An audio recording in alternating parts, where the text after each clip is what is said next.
All right, now I'm taking you on to other stories that are making the news this morning. Faith-based organizations in South Africa are up in arms about the Department of Basic Education, their plan to introduce a comprehensive sexuality education program. Now, the program department in the country plans to introduce the initiative as part of a life orientation under the Curriculum Assessment Policy Statement. But faith-based organizations have slammed the curriculum adjustment idea, saying that inappropriate materials are being used for scripted lesson plans as it would make children curious. According to the latest statistics, in Gauteng, more than 23,000 girls under age 18 gave birth between April 2020 and March 2021, of which 934 were under the age of 14. Now, in the last year, South Africa has also seen a massive 5% increase in sexual offences reports.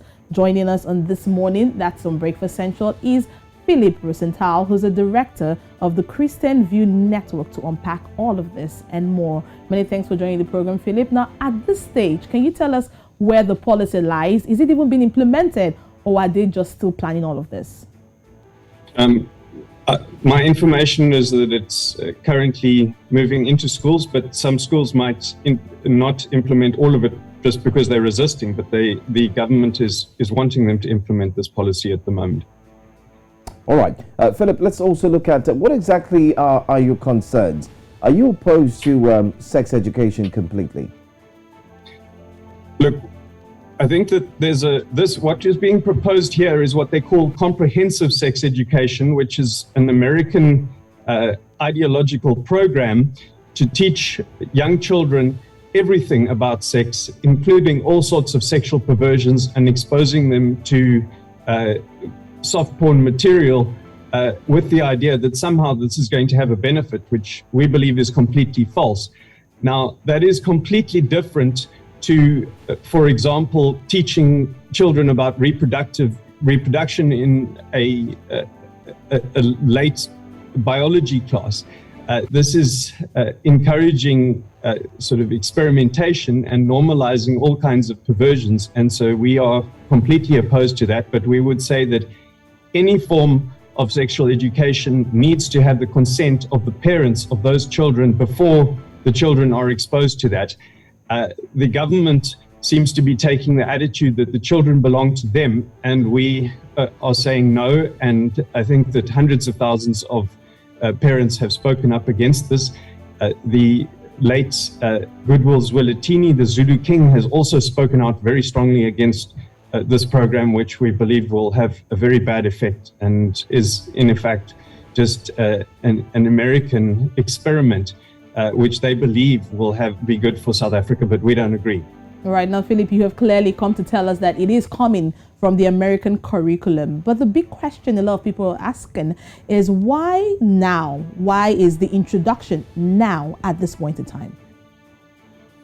Well, I think that the program was the first attempts to introduce sex education in schools in South Africa came in 2003. There was strong resistance at the time, and most teachers just said, well, what we are going to teach is modesty, marriage, purity, abstinence, which, even though some people in the government and radical NGOs wanted them to teach more explicit material, now what they have done is to produce what they call scripted lesson plans, which... But most definitely it is one big question many are asking in South Africa. Why now is rightly said. And teaching these children, Oluchi, Philip just rightly mentioned that when this curriculum goes into effect, these young ones will be exposed to a lot of teachings and so on. They're going to make the children curious. Possibly, he feels that maybe it's too young. All right, Philip, if you're back with us this morning, let's also ask this quickly. South Africa has high rates of gender-based violence, increasing sex crimes, and high teenage pregnancy rates. Don't you think this should form an important part of learning? Well, I would say the opposite is happening. I think this is pouring petrol on a fire. And I think since 2003, the government policy has tried to take the Bible out of schools and bring more and more sexualization into schools. And one can see what has happened with the statistics, that since that time, and I can show you, there's been, statistics will show on graphs that year on year, there's been less and less people getting married. There's been more and more children born out of marriage, and it's having a disastrous effect. Now they want to make it worse. So I would say my warning to Nigeria would be very careful about accepting American US aid, because if it comes with strings attached to this sort of material, you don't want it.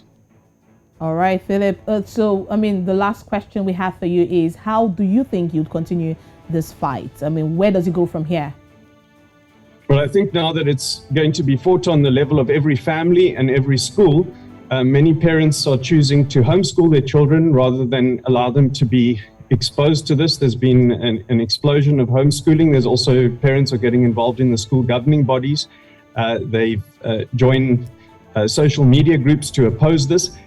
They're also sending emails to and letters to their school to say, you do not have permission to teach my child this, and you must obtain my consent.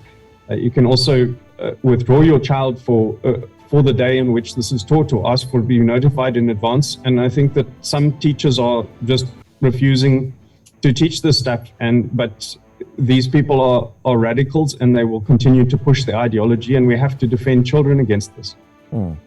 Well, thank you so much, Philip Rosenthal, for joining us, Director of the Christian View Network. It's amazing to have you here this Friday. Thank you.